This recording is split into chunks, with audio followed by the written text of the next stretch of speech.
Assalamualaikum warahmatullahi wabarakatuh. Salam sejahtera bagi kita semua. Perkenalkan, nama saya Purnama dan dua rekan saya Hanaria dan Jesse, mahasiswa Fakultas Hukum di Universitas Muhammadiyah Sukabumi. Pada kesempatan ini kami akan membahas sebuah topik yang sangat relevan dan penting dalam kehidupan berbangsa dan bernegara, yaitu hukum dan isu-isu kontemporer, korupsi, kolusi, dan nepotisme.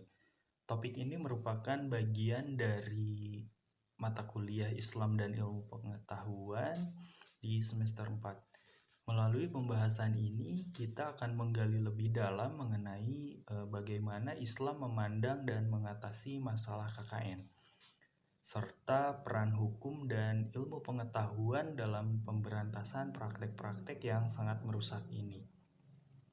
Semoga dalam presentasi kami kali ini dapat memberikan wawasan yang lebih luas dan mendalam, serta menginspirasi kita semua untuk turut berperan aktif dalam upaya pemberantasan KKN di lingkungan kita masing-masing. Dimulai dari pentingnya pembahasan topik KKN. Korupsi, kolusi, dan nepotisme merupakan isu yang sangat krusial dan mendesak untuk dibahas dan ditangani dalam konteks modern, terutama di negara-negara berkembang seperti Indonesia. KKN tidak hanya berdampak negatif pada ekonomi dan pemerintahan, tetapi juga merusak tatanan sosial dan moral masyarakat. Praktek ini bisa menghambat pertumbuhan ekonomi dan memperlebar kesenjangan sosial, merusak kepercayaan masyarakat terhadap institusi pemerintah dan penegak hukum. KKN juga bukan hanya pelanggaran hukum, tetapi juga pelanggaran moral dan etika. Negara yang terjebak dalam praktek KKN akan mengalami kesulitan dalam melaksanakan reformasi dan pembangunan yang berkelanjutan. Di dalam ajaran Islam, kejujuran, keadilan, dan amanah adalah nilai-nilai utama yang harus dijunjung tinggi. Membahas dan memahami KKN melalui pendidikan adalah suatu langkah penting dalam membangun kesadaran dan sikap kritis terhadap praktek-praktek korup. Dengan memahami pentingnya topik KKN, kita dapat menyadari betapa mendesaknya upaya pemberantasan praktek-praktek tersebut. Pembahasan tentang KKN tidak hanya relevan dari sudut pandang hukum dan ekonomi, tetapi juga perspektif moral dan etika. Dalam konteks ajaran Islam, pemberantasan KKN adalah bagian dari upaya penegakan keadilan dan kebenaran.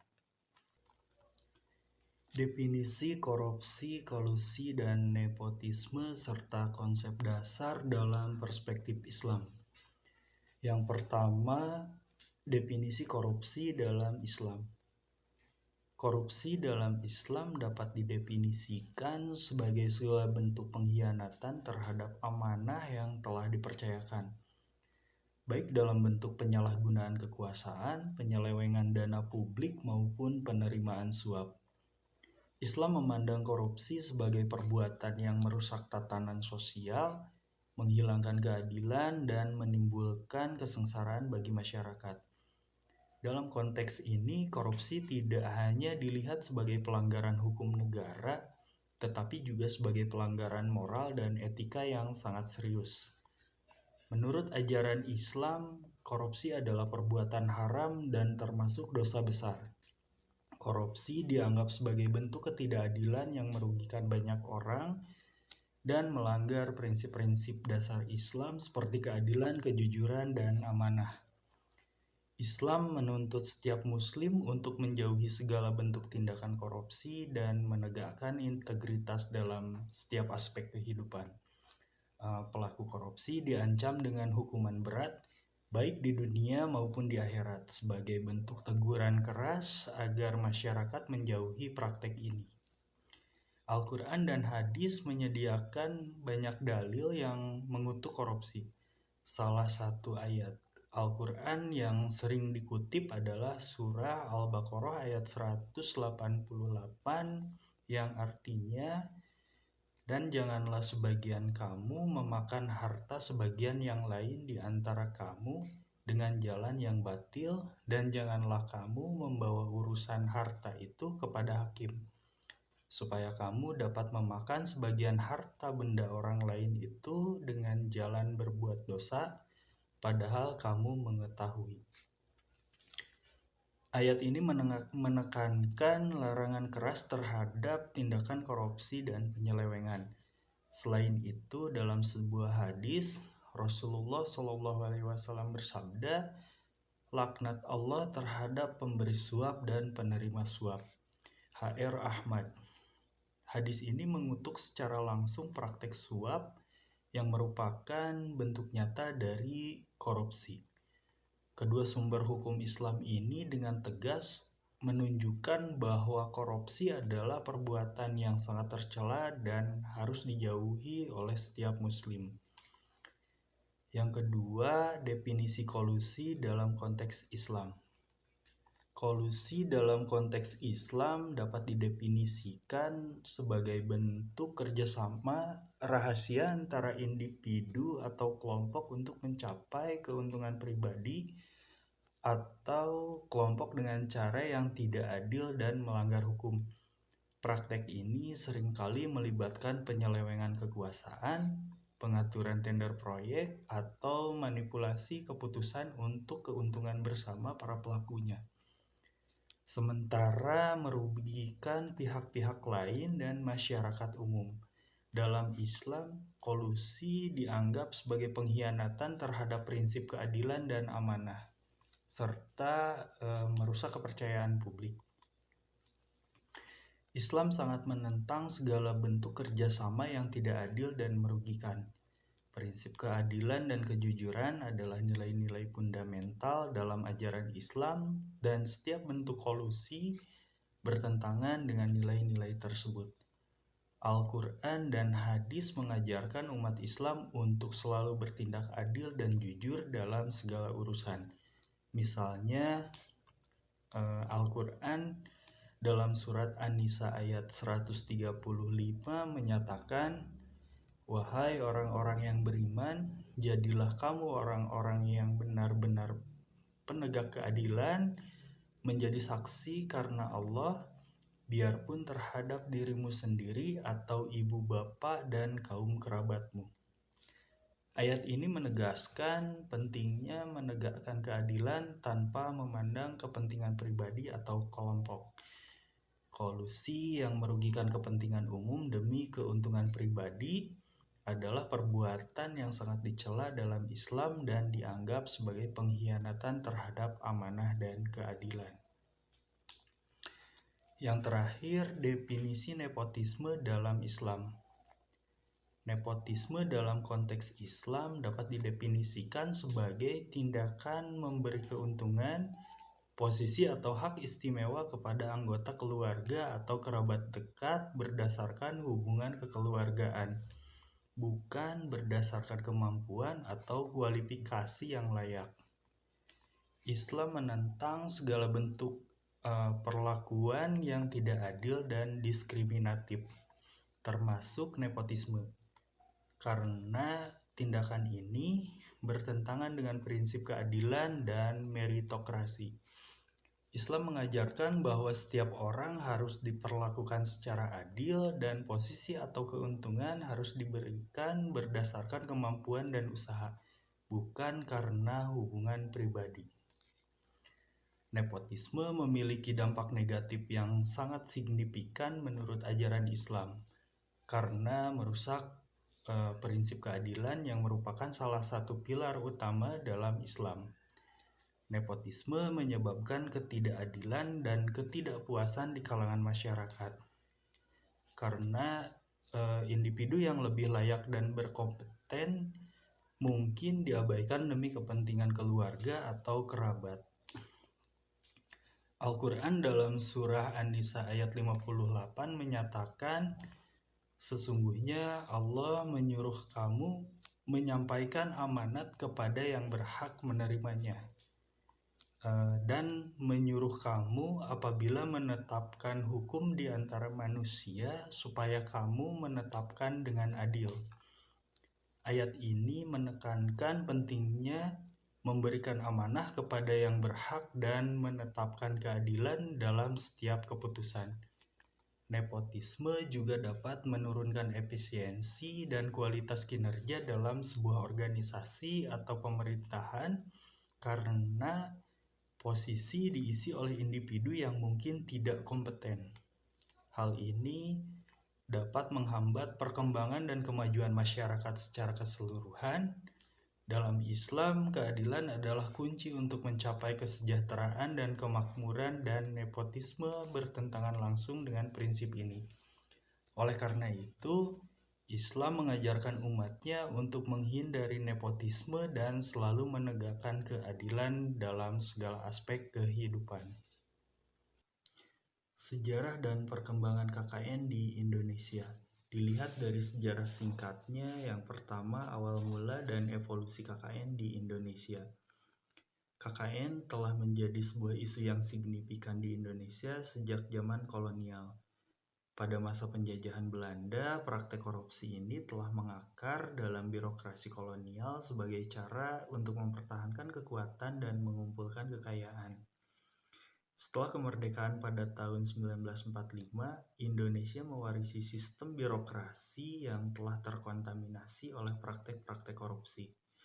Pada era Orde Lama di bawah kepemimpinan Presiden Soekarno, meskipun semangat nasionalisme dan pembangunannya sangat tinggi, praktek korupsi masih berlangsung secara tersembunyi dan sistematik.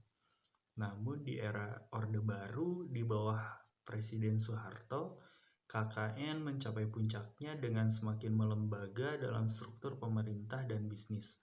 Nepotisme berkembang pesat dengan banyaknya anggota keluarga dan kroni Soeharto yang menduduki posisi penting dan mengendalikan sektor-sektor ekonomi strategis.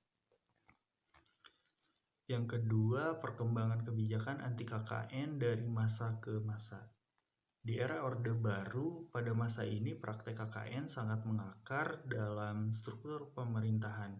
Meskipun pemerintah mengeluarkan berbagai kebijakan untuk menanggulangi korupsi, banyak dari kebijakan tersebut itu bersifat simbolis dan tidak diimplementasikan dengan serius. Lalu di masa reformasi, setelah jatuhnya Soeharto, Indonesia memasuki era reformasi yang membawa semangat baru dalam pemberantasan KKN. Pembentukan KPK pada tahun 2002 menjadi tonggak penting dalam kebijakan anti KKN.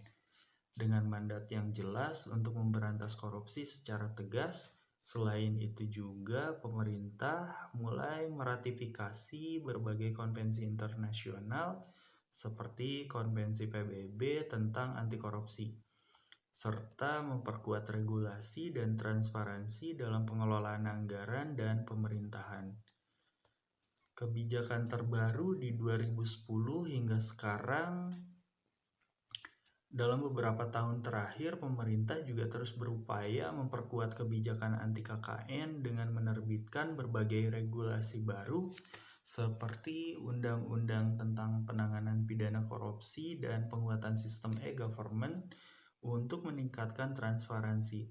Selain itu, ada upaya untuk meningkatkan partisipasi masyarakat dalam pengawasan anggaran dan proyek publik melalui penguatan teknologi informasi dan aplikasi pelaporan.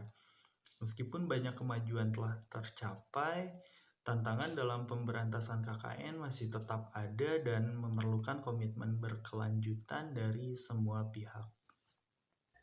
Berikutnya, relevansi isu KKN dalam konteks hukum Islam dan ilmu pengetahuan. Relevansi isu KKN dalam konteks hukum Islam sangat jelas, karena korupsi, kolusi, dan nepotisme bertentangan dengan prinsip-prinsip keadilan, kejujuran, dan amanah yang dianjurkan dalam ajaran Islam. Dalam Al-Quran dan hadis, tindakan korupsi dikutuk karena merusak tatanan sosial dan menimbulkan ketidakadilan. Islam mengajarkan bahwa setiap individu bertanggung jawab untuk menjaga integritas dan kejujuran dalam kehidupan sehari-hari, termasuk dalam konteks pekerjaan dan pengelolaan sumber daya publik. Oleh karena itu, memahami dan Memberantas KKN merupakan bagian dari upaya penegakan nilai-nilai Islami dan membangun masyarakat yang berlandaskan keadilan dan kemaslahatan bersama. Dari perspektif ilmu pengetahuan, membahas isu KKN penting karena korupsi dapat diidentifikasi, dianalisis, dan diberantas melalui pendekatan ilmiah yang sistematis. Ilmu ekonomi misalnya dapat mengkaji dampak finansial dan sosial dari praktek korupsi. Sementara dari ilmu politik dapat meneliti bagaimana struktur pemerintah dan kebijakan publik dapat diubah untuk mengurangi insentif bagi korupsi. Selain itu, pendidikan dan penyuluhan berbasis ilmiah dapat meningkatkan kesadaran masyarakat tentang bahaya KKN dan mempromosikan budaya anti korupsi. Dengan memadukan pendekatan hukum Islam dan ilmu pengetahuan, kita dapat menciptakan strategi yang efektif untuk memberantas KKN dan memajukan kesejahteraan masyarakat secara keseluruhan. Kemudian akan saya lanjutkan mengenai sejarah dan perkembangan KKN di dunia Islam. Yang pertama, sejarah singkat KKN di negara-negara Islam. Ada kasus-kasus KKN dalam sejarah pemerintahan Islam, yaitu Khalifah Ali bin Abi Thalib. Dalam masa kepemimpinannya, terdapat tantangan internal dan konflik, termasuk tuduhan nepotisme dan kolusi yang muncul di antara pengikutnya, yang berujung pada perang saudara atau fitnah. Kemudian dinasti Umayyah dan Abbasiyah.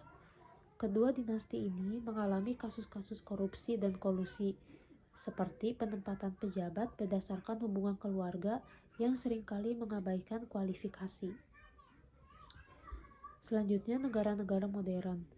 Di beberapa negara muslim, seperti Pakistan dan Mesir, skandal korupsi sering muncul seperti kasus korupsi pemimpin yang terlibat dalam penyalahgunaan kekuasaan. Kemudian ada perkembangan kebijakan anti KKN dalam pemerintahan Islam. Ada penerapan hukum syariah. Banyak negara Islam menerapkan hukum syariah yang menekankan pada prinsip keadilan, transparansi, dan larangan terhadap praktik korupsi, meskipun implementasinya seringkali terhambat. Kemudian pembentukan lembaga anti korupsi. Sejumlah negara muslim seperti Malaysia dan Turki telah membentuk lembaga anti korupsi untuk menangani praktik KKN secara lebih serius. Selanjutnya ada kampanye publik dan pendidikan. Banyak negara muslim meluncurkan kampanye publik untuk meningkatkan kesadaran masyarakat tentang bahaya KKN dan pentingnya integritas dalam pemerintahan. Kemudian ada kasus-kasus besar KKN di negara-negara Islam. Yang pertama, ada contoh-contoh kasus besar di negara mayoritas muslim. Ada kasus korupsi di Mesir. Korupsi sistematik di bawah rezim Hosni Mubarak yang mencakup penggelapan dana publik dan kolusi dengan pengusaha. Skandal ini berkontribusi pada protes dan memicu Arab Spring pada 2011. Dan yang kedua, kasus IMDb di Malaysia. Skandal korupsi yang melibatkan mantan Perdana Menteri Najib Razak, di mana dana negara disalahgunakan untuk kepentingan pribadi dan proyek-proyek fiktif, menyebabkan kerugian miliaran dolar. Dan yang ketiga, kasus korupsi di Pakistan. Berbagai pemimpin, termasuk mantan Perdana Menteri Nawaz Sharif, terlibat dalam skandal korupsi yang melibatkan aset luar negeri dan penggelapan dana publik. Dan yang terakhir ada kasus korupsi di Turki. Pemerintahan Recep Tayyip Erdogan menghadapi tuduhan korupsi terkait proyek infrastruktur besar yang pengaruh dalam tender publik. Selanjutnya, implikasi hukum dan sosial dari kasus-kasus tersebut dalam konteks Islam. Ada implikasi hukum. Banyak pelaku korupsi dijatuhi hukuman menunjukkan adanya penegakan hukum, meskipun dalam beberapa kasus proses hukum dianggap tidak transparan atau dipengaruhi oleh kepentingan politik. Dan yang kedua ada implikasi sosial.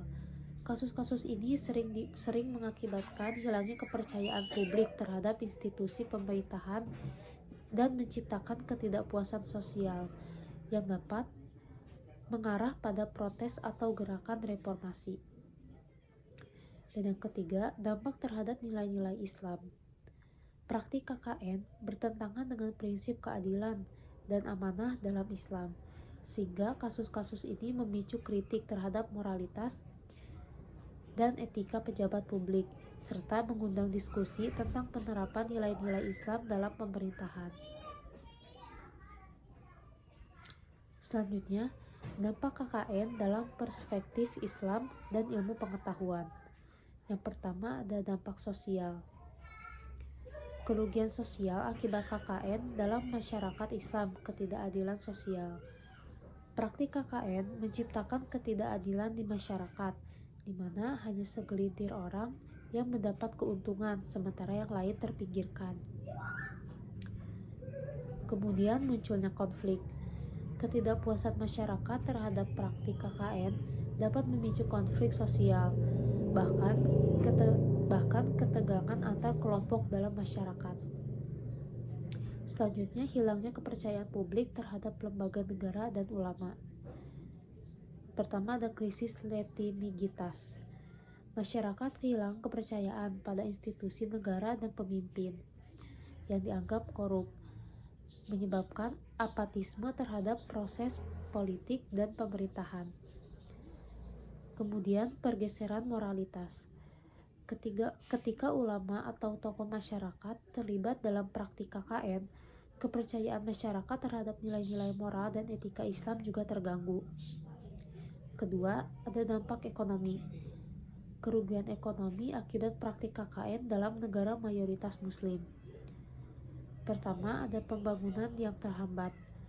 Korupsi mengalihkan sumber daya dari proyek-proyek publik yang seharusnya meningkatkan kesejahteraan masyarakat, meningkatkan infrastruktur yang buruk, dan layanan publik yang tidak memadai.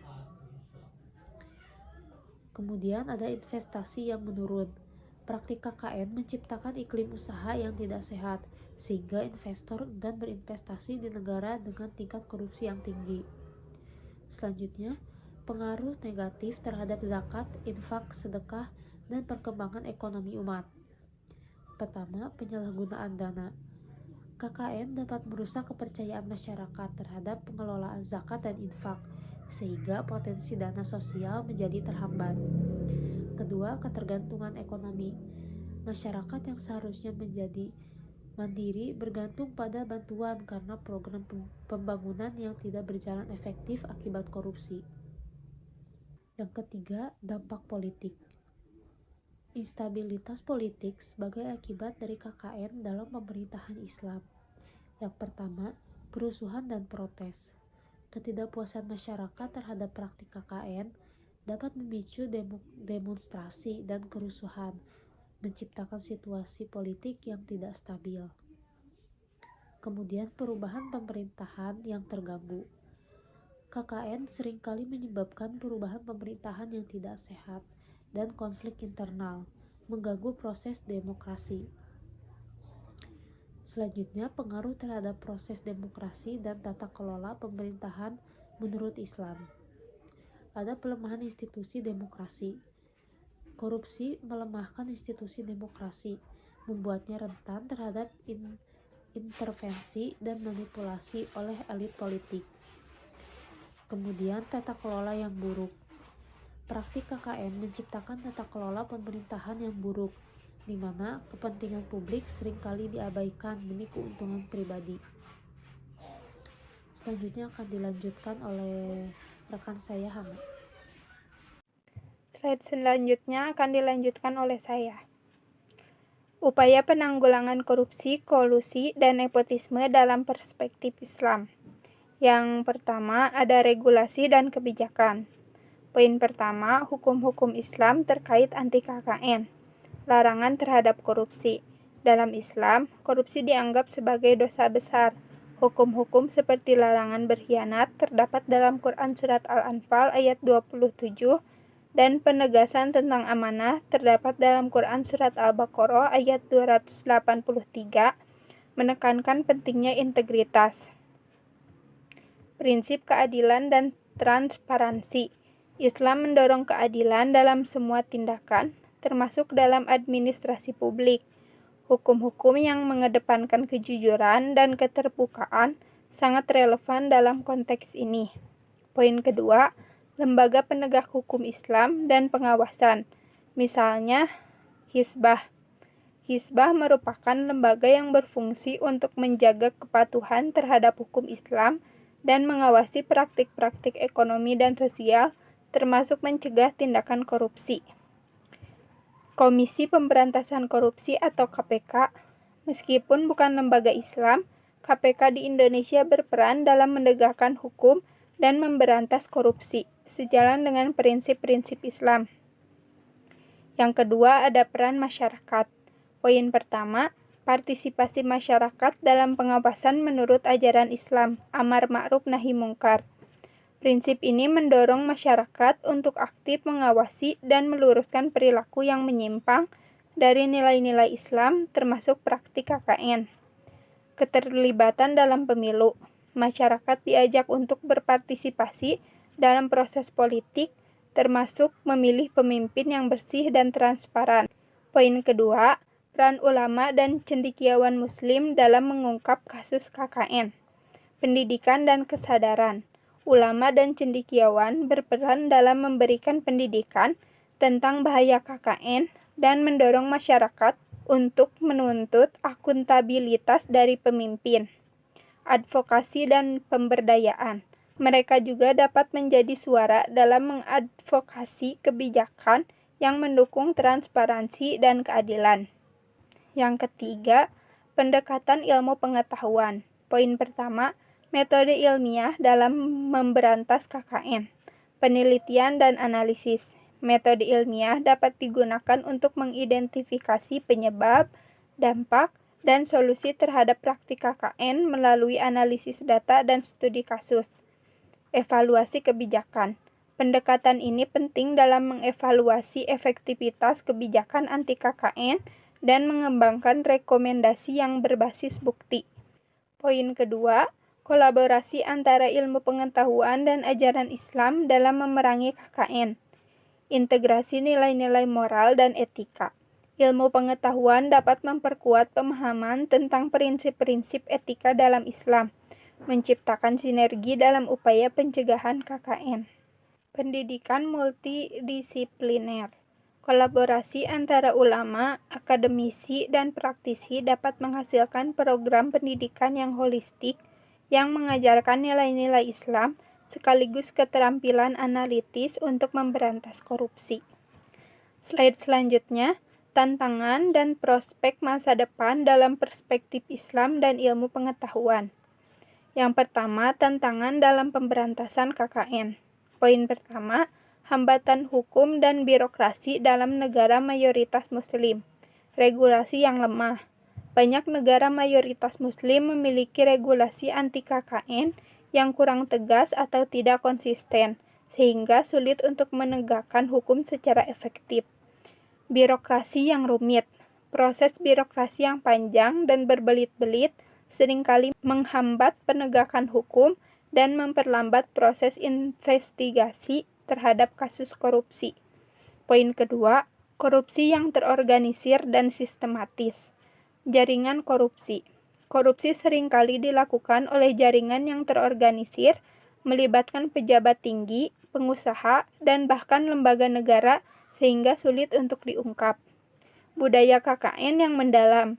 Dalam beberapa masyarakat, praktik KKN sudah menjadi budaya yang membuatnya sulit untuk diberantas secara menyeluruh. Yang kedua, prospek dan rekomendasi. Poin pertama, inovasi dan strategi baru dalam penanggulangan KKN menurut Islam. Penerapan teknologi. Penggunaan teknologi informasi untuk transparansi seperti sistem e-government dapat membantu meminimalisir praktik korupsi. Pendidikan berbasis nilai. mengintegrasikan nilai-nilai Islam dalam kurikulum pendidikan untuk membangun kesadaran anti KKN sejak dini. Poin kedua, rekomendasi kebijakan dan tindakan berdasarkan ilmu pengetahuan dan ajaran Islam. Peningkatan kapasitas lembaga penegak hukum, memperkuat lembaga-lembaga seperti KPK dan Hizbah dengan pelatihan dan sumber daya yang memadai untuk menangani kasus KKN. Keterlibatan masyarakat, mendorong masyarakat untuk aktif berpartisipasi dalam pengawasan pemerintah melalui forum-forum publik dan mekanisme pelaporan yang aman. Kemudian selanjutnya ke sesi diskusi, silahkan kepada teman-teman yang ingin bertanya boleh melalui chat group atau kolom komentar. Saya lanjutkan ke kesimpulan. Jadi, korupsi, kolusi, dan nepotisme atau KKN merupakan tantangan serius yang dihadapi oleh negara-negara mayoritas Muslim, mengakibatkan dampak sosial, ekonomi, dan politik yang signifikan. Praktik KKN tidak hanya merugikan masyarakat, tetapi juga melemahkan institusi pemerintahan dan nilai-nilai Islam yang menekankan keadilan dan amanah.